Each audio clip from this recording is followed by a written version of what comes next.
৪৪ বছর পর আবারও চাকসুর ভিপি ও জিএস সহ বেশিরভাগ পদে জয় পেল ছাত্র শিবির। ভিপি নির্বাচিত হয়েছেন ইব্রাহিম হোসেন রনি, আর জিএস পদে জিতেছেন সাইদ বিন হাবিব।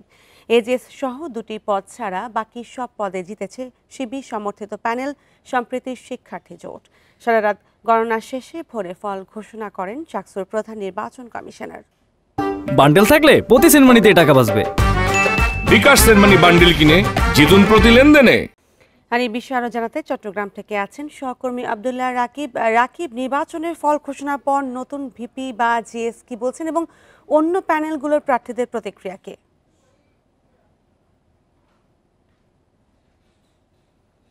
এই ফলাফল যখন ঘোষণা হয় তখন শিবিরের যিনি নতুন শিবির সমর্থিত যে প্যানেল থেকে নতুন ভিপি নির্বাচিত হয়েছেন তিনি এবং জিএস তারা দুজনেই আসলে উপস্থিত থাকলেও ছাত্রদল বা অন্যান্য প্যানেলের কোনো প্রার্থীকে আমরা সেখানে দেখিনি এবং ফলে তাদের প্রতিক্রিয়া তাৎক্ষণিকভাবে পাওয়া যায়নি।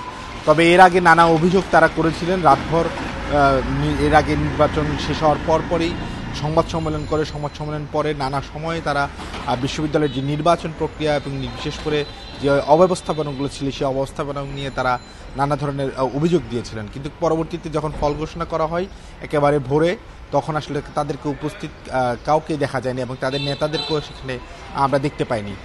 তবে নতুন ভিপি এবং জিএস তারা যেটি বলছেন যে তারা সব বিজেপি যারা নির্বাচনে অংশগ্রহণ করেছেন তাদেরকে নিয়েই এই চাকসু পরিচালনা করতে চান এবং তাদের যে চিন্তাধারা সেই চিন্তাধারাকে সাথে নিয়ে সেই চিন্তাধারার ভালো দিকগুলোকে নিয়ে তারা একসাথে এই ক্যাম্পাস গড়তে চান এবং তারা বলছেন তারা কেউই আসলে গত কয়েক বছর অর্থাৎ বিগত 3.5 যুগেরও বেশি সময় যে নির্বাচন হয়নি সে সময় আসলে তারা এই চাকসুর যে ব্যবস্থাপনা সেটি সম্পর্কে তারা ওয়াকিবহাল নয়। ফলে তারা বলছেন যে তারা যারা নির্বাচনে অংশগ্রহণ করেছেন এবং তাদের প্রতিদ্বন্দ্বী প্রার্থী ছিলেন সবাইকে নিয়ে তারা এই চাকসুটি পরিচালনা করতে চান। সেক্ষেত্রে তাদের পরামর্শ, তাদের যে চিন্তাধারা সেটিকে সমবায় করে তারা সামনের দিকে এগিয়ে যেতে চান। এবং যিনি জিএস প্রার্থী তিনি বলছেন যে এই বিজয় তিনি সাধারণ শিক্ষার্থী অর্থাৎ যারা তাদেরকে ভোট দিয়েছেন, যারা ভোট দেননি সবাইকে তিনি উৎসর্গ করেছেন এবং আগামী দিনে যে ক্যাম্পাস সেই ক্যাম্পাস পরিচালনার ক্ষেত্রে সাধারণ শিক্ষার্থীদের যে অগ্রাধিকার এবং সাধারণ শিক্ষার্থীদের যে মতামত সেটিকে প্রাধান্য দিয়ে তিনি কাজ করবেন বলে জানিয়েছেন। একই সাথে শিক্ষার্থীদেরকে যে প্রতিশ্রুতি শিবির সমর্থিত যে প্যানেলটি নির্বাচনের আগে দিয়েছিল অর্থাৎ তাদের 12 মাসে 33টি কাজ তারা যে প্রতিশ্রুতি দিয়েছিল সেটি তারা কাজ করবেন। একই সাথে 9টি বিষয়কে তারা অধিক গুরুত্ব দিয়েছেন, বিশেষ করে আবাসন, উন্নত খাবার, পরিবহন সহ যে সমস্যাগুলো বিশ্ববিদ্যালয়ে দীর্ঘদিন ধরে রয়েছে এবং শিক্ষার্থীদের প্রাণের দাবি এই বিষয়গুলো সমাধানের ক্ষেত্রে তারা বলেছেন তারা সেইগুলোকে সামনে নিয়েই আগামী দিনে বিশ্ববিদ্যালয়কে এগিয়ে নিতে তারা সেই কাজগুলো করবেন।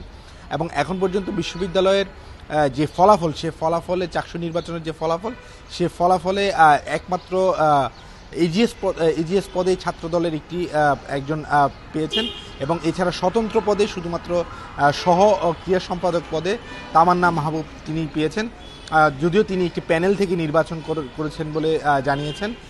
তবে তাকেও আমরা এই নির্বাচনের ফলাফল যখন ঘোষণা করা হয় তিনি সেখানে ছিলেন না, তবে তার সহপাঠীরা ছিল। তার সহপাঠীরা বলছেন যে তিনি একজন ক্রীড়াবিদ, ফলে ক্রিয়াশীল যারা রয়েছে এবং একই সাথে যারা খেলাধুলা প্রিয় এবং বিশ্ববিদ্যালয় শিক্ষার্থীদের যে খেলাধুলার সম্পর্কিত যে কাজগুলো আছে সেগুলোকে এগিয়ে নিতে তিনি কাজ করবেন। এছাড়া আমরা বিশ্ববিদ্যালয় প্রশাসনের সাথে কথা বলেছিলাম, তারা বলছেন যে তারা যে সুষ্ঠুভাবে এবং সুন্দরভাবে যে নির্বাচনটি করতে পেরেছেন এই জন্য তারা শিক্ষার্থীদেরকে ধন্যবাদ জানিয়েছেন। একই সাথে যারা প্রতিদ্বন্দ্বী প্রার্থী ছিলেন তাদেরকে প্রতিও কৃতজ্ঞতা জানিয়েছেন এবং যে কয়েকটি কেন্দ্রে অর্থাৎ দুটি হল সংসদে যে ফলাফল নিয়ে যে দ্বিধাদ্বন্দ্ব রয়েছে সেটির ফল পুনর্গণনা করবেন বলে তারা জানিয়েছেন। তো এখন পর্যন্ত যে নির্বাচনের পরবর্তীতে বিশ্ববিদ্যালয়ের একটি আমেজ রয়েছে, শিক্ষার্থীরা আনন্দ নিয়ে তারা হলে ফিরে গেছেন। তবে দিনে বেলা বাড়তে শুরু করলেই তারা হয়তো ভিপি এবং জিএসদেরকে নিয়ে তাদের পরবর্তী কার্যক্রমগুলো শুরু করবেন। চাকসু নির্বাচন নিয়ে জানাচ্ছিলেন সহকর্মী আব্দুল্লাহ রাকিব।